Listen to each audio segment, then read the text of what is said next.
Pada tahun 2022, Ernst Young meluncurkan salah satu program transformasi korporat paling ambisius dalam sejarahnya. Pemisahan divisi konsultasi dan audit menjadi dua perusahaan terpisah. Perencanaan matang, tim proyek dimobilisasi, financing diamankan, semua elemen eksekusi sudah siap. 2 tahun kemudian, program itu kolaps. Bukan karena manajemen proyeknya buruk, tapi karena para pemimpin senior tidak pernah benar-benar sepakat tentang arah yang dituju. Tidak ada suara yang bersatu di atas, dan tanpa itu, proyek senilai ratusan juta dolar itu runtuh begitu saja. Nike mengalami hal serupa. Transformasi digital yang dieksekusi dengan presisi, aplikasi dibangun, platform dikembangkan, teknologi diterapkan. Tapi, struktur organisasinya tidak dirancang untuk menopang transformasi di skala itu. Hasilnya, proyek-proyeknya berhasil, tapi nilainya tidak pernah terwujud. Pesannya tegas, di era transformasi ini, mengeksekusi proyek dengan baik saja tidak cukup. Yang menentukan adalah apakah organisasi Anda benar-benar dirancang untuk hidup dan bernafas melalui proyek. Inilah inti dari buku karya Antonio Nieto Rodriguez, mantan chairman PMI, kontributor tetap Harvard Business Review, dan salah satu pemikir manajemen paling berpengaruh di dunia versi Thinkers 50. Bukunya diterbitkan oleh Harvard Business Review Press dan judulnya Powered by Projects. Nieto Rodriguez memperkenalkan sebuah konsep yang ia sebut project economy. Ekonomi di mana nilai, pertumbuhan, dan keunggulan kompetitif tidak lagi lahir dari operasional yang efisien, tapi dari proyek-proyek yang dieksekusi dengan tepat. Operasional menjaga lampu tetap menyala, tapi proyeklah yang menggerakkan organisasi maju. Dan ini bukan tren masa depan, ini sudah terjadi sekarang. Pandemi membuktikannya secara brutal. Dalam hitungan minggu, seluruh dunia berubah menjadi satu raksasa proyek.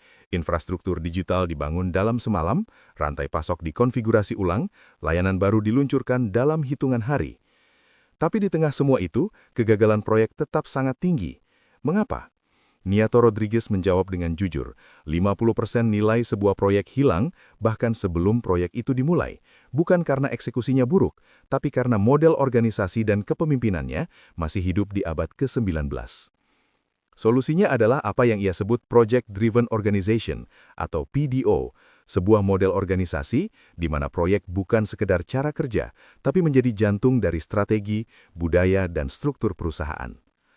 PDO berdiri di atas 3 pilar utama. Pilar pertama, budaya. Organisasi project driven memiliki satu kebiasaan yang terasa kontradiktif, namun sangat kritis. Kebiasaan menghentikan proyek. Bukan karena gagal, tapi karena ketika sebuah proyek tidak lagi relevan secara strategis, meneruskannya adalah pemborosan yang paling mahal. Banyak organisasi tidak bisa melakukan ini. Mereka terlalu terikat pada sunk cost, terlalu takut kehilangan muka. PDO justru menjadikan keberanian berhenti sebagai tanda kedewasaan strategis. Pilar kedua, struktur dan kepemimpinan. Nieto Rodriguez sangat tegas di sini. Hierarki yang kaku membunuh transformasi. Bukan secara dramatis, tapi perlahan, melalui lapisan persetujuan yang memperlambat segalanya. PDO meratakan struktur, mendelegasikan otoritas ke tim proyek, dan menciptakan kondisi di mana keputusan dibuat dekat dengan aksi, bukan jauh di atas menara gading. Dan ada satu peran yang ia soroti dengan sangat kuat, sponsor proyek yang aktif. Bukan sponsor yang namanya tercantum di dokumen tapi tidak pernah terlibat, tapi pemimpin senior yang benar-benar hadir, membuka jalan, dan memastikan bahwa inisiatif strategis mendapat perhatian yang layak. Tanpa sponsor seperti ini, proyek transformasi terbesar sekalipun akan kehabisan bahan bakar di tengah jalan. Pilar ketiga, eksekusi yang menghasilkan nilai.